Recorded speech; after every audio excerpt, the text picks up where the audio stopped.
Wow.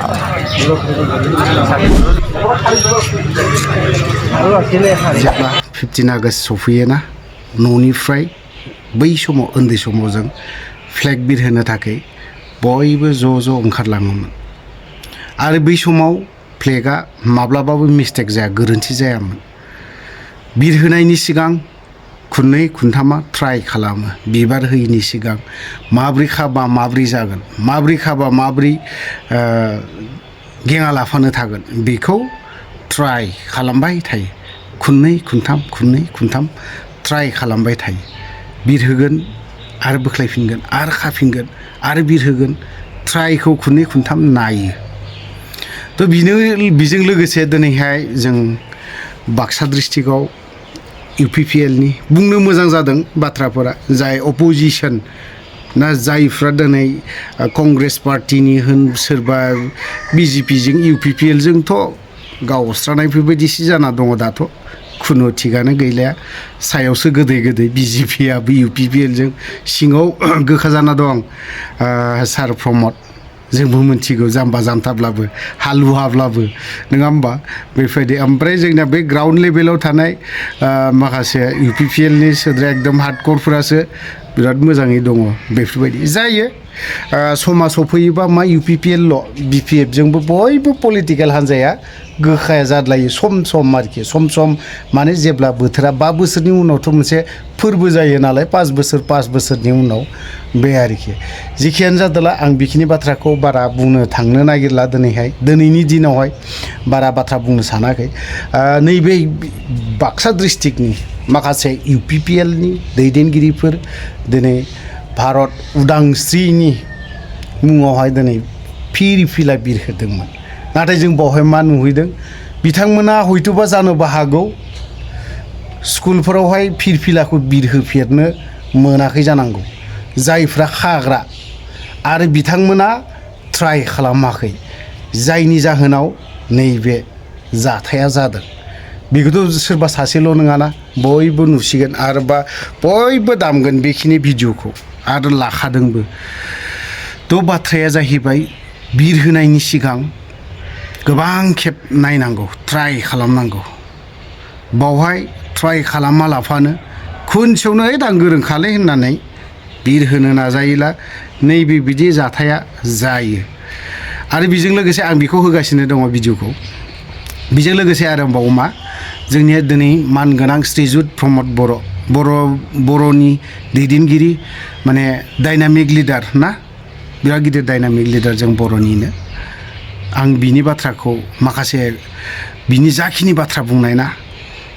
बुंनो लुबैदोंमोन नाथाय दिनै आं हमथाना थागोन खुदै मननानैबो थागोन माने बिखौ सम लानानै होथारगोन आं बेखौ बुंथारफिनगोन दा बिनि जाखिनि बाथ्रा बुंनाय ना भारत हादोरा 11 नाम्बारावसो दंहैयोमोन बेखौ 3rd पजिशनाव लाबोनो नाजाबाय थादों नरेन्द्र मदिया नङा होमबा बे आरोखि आरो ओमफ्राय दा 5 पजिशनाव दङ होननानै बुंदों बिनि बारैबो लाबोगोन आं उनावहाय बिनि जाखिनि बाथ्रा बुंनायना एकदम कयेकटाया एसे माने बोरैबा मोनखांदों आरोखि आं दिनै बुंथ'ला जाय हक बुंगोन सम सफैगोन नुगोन बेजों लोगोसे BPF नि कास्टम बसुमतारिनि माखासे बिबुंथि बिथांमोनाबो दिनैहाय फिरफिलाखौ बिरहोदों खिन्थु बयनिख्रुइ दुखुनांथावनासिन कास्टमनि माखासे स्पिचखौबो होगोन आरो नैबे दुखुनांथावनासिना नैबे भारतनि बा ना इन्डियानि फ्लेगखौनो मोजां बिरहोलायनो रोंद्लायो दासिमबो जे बेफोरबायदिया जे दं गाव रोङा सोरखौबा सासेखौथ' आं रोङा नों एसे बिरहोनानै माब्रै जायो नायनायलाय ट्राइ खालामलाय आंनिया बारा मोजां जाया खानाया बावबाय माबायदि खायो लाजिनांगौ दरखार गैया सोरबा सासे स्कुलनि गथ'फोरखौ स्टुडेन्टफोरखौ लाबोना नाय सोलों बेफोरावबो सोलोंनांगौ दङ होननानै आं सानो मा पलिटिक्सनि बाथ्रा बुंगोन बेफोरो होनबा मा राजनितिकनि बाथ्रा खोथाखौ बुंगोन दिनै भारतनि फिरफिलाखौ मोजां बिरहोनो रोंलायि भारतनि फिरफिलाखौ ना एफा मोजां सेलेब्रेट खालामबाय गाजा गोमजा हार घर तेरेंगा होनलायनाय मोनसे बिथांमोना बुंदोंमोन हार घर तेरेंगा खालामनांगौआ दिनैहाय मोनसे जायगायाव फ्लेग बिरहोनाया थबस्र'सो जरलायदों माबायदि जाखो बिलाय एसे दुखुनांथावनाथ' नायनानै लाग्रोनि जों माखासे भिजुवेलफोरखौ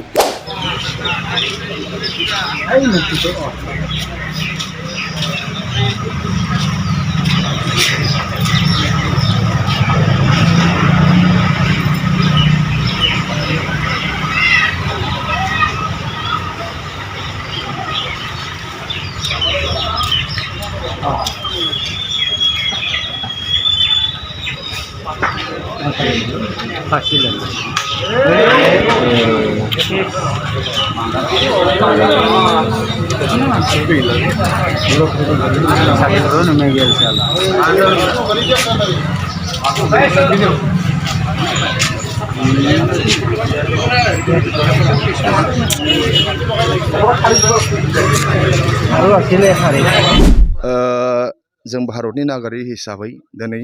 15 आगस्ट दिनै इन्डिपेन्डेन्ट डे दा बेखौ जोंबो अबजार्भ खालामदों दा दिनैनि दिनावनो जों उदांस्रि मोनदों ओंखायनो जाय जोंनि भारत देशनि थाखाय गोदो जोंनि थाखाय ब्रिटिशजों जुजिनानै जाय बिथांमोनहा मुंख्लं जालांदों देशनि थाखाय आरो भारतनि माहारियारि फादार अफ द नेशन महात्मा गान्धी भारतनि first prime minister Pandit Jawaharlal Nehru बिथां गेदेमामोननो आंनि फारसेनिफ्राय आं साबायखर बावहरबाय आरो मुंख्लं बिथांमोनहाबो सोरगोआव अराय सम मोजाङै जायगा मोन्थों बेखौ आफा अबंलावरिनो आर'ज खालामबाय बिथांमोननि थाखायनो जोंहा भारतआ उदांस्रि मोनदों दा बे उदांस्रि सानजों लोब्बा लाखिनानै आङो BPF लाइमोननि जानानै BTCजों लोगोसे आसामनि आरो भारतनि साफ्रोमबो नोगोरारि बिथांमोनखौ साबायखर बावहरबाय जों आसा खालामो दिनै उदांस्रि सानाव भारतआ आरो फैबाय थानाय समाव बांसिन इक'नमिकेलि साउन्ड जाथों भारतनि मानसिफ्रा जेरावखि थाया मानो मुंदांखा जाथों भारतआ मोनसे सभरेनिटि देश हिसाबै थाबाय थाथों आरो जों साफ्रोमबो भारतनि नोगोरारि हिसाबै भारत देशखौ मोजां मोननाय आरो भारत देशनि मोजांनि थाखाय साननो नांगोन आरो साफ्रोमबो यां जेनेरेसन जाय बिथांमोनहा यां जेनेरेसन भारतनि बिथांमोनहा जाहाथे साइन्टिफिक खोथाखौ साननानै रिउमार खोथायाव जाहाथे दाजाथों ओंखायनो रिउमारफ्राव दाथाथों आरो गावबागाव लाइफखौ दानानै लानो हाथों बेखौ भारत उदांस्रिजों लोब्बा लाखिना साफ्रोमबो लाइमोन बिथांमोनखौ साबायखर थाबाय आं लाइमोन BPFनि जानानै BTCनि साफ्रोमबो नोगोरारि बिथांमोनखौ आंनिफ्राय गेदेरखौ खुलुमनाय आंनिफ्राय उन्दैखौ अननाय जासिबाय उदांस्रि सानखौ जोङो मोजाङै फालिनो जाहाथे हाथों उदांस्रि सानाव रावबो जाहाथे लाइमोनफोरा एक्सिडेन्ट जाया जाथों आरो साफ्रोमबो माने बेबायदि मा होनो गाज्रि जाहाथे थासारि जाया जाथों जे भारत उदांस्रि सानाव जों साफ्रोमखौ जों अनलायलायनानै मोजां थानो हाथों भारतआ जौगासारनो हाथों भारतआ इक'नमिकेलि साउन्ड जाथों भारत देशआ मोजां जानो हाथों जौगानो हाथों बेखौल' जों मिजिंथिनाय थाबाय आरो साफ्रोमबो भारतनि नोगोरारि साफ्रोमबो सिटिजेनफोरा माने जोंना मा होनो इउनिटि एन्ड डाइभारसिटि गुबुन गुबुन हारि माहारि दङ जों अनलायलायनो हाथों बेनो जोंनि भारत देशनि दा ओंखायनो बै गेदेमा भारतनि माहारियारि बिफा महात्मा गान्धी आरो भारतनि गेदेमा बिथांमोनखौ गोसोखांफिनबाय आरो बिथांमोनखौ अराय सम दिनैनि बे भारत उदांस्रि सानाव खुलुमनाय आरो सिबिनायखौ आङो लाइमोन BPFनि जानानै बिथांमोननिसिम जासिहरबाय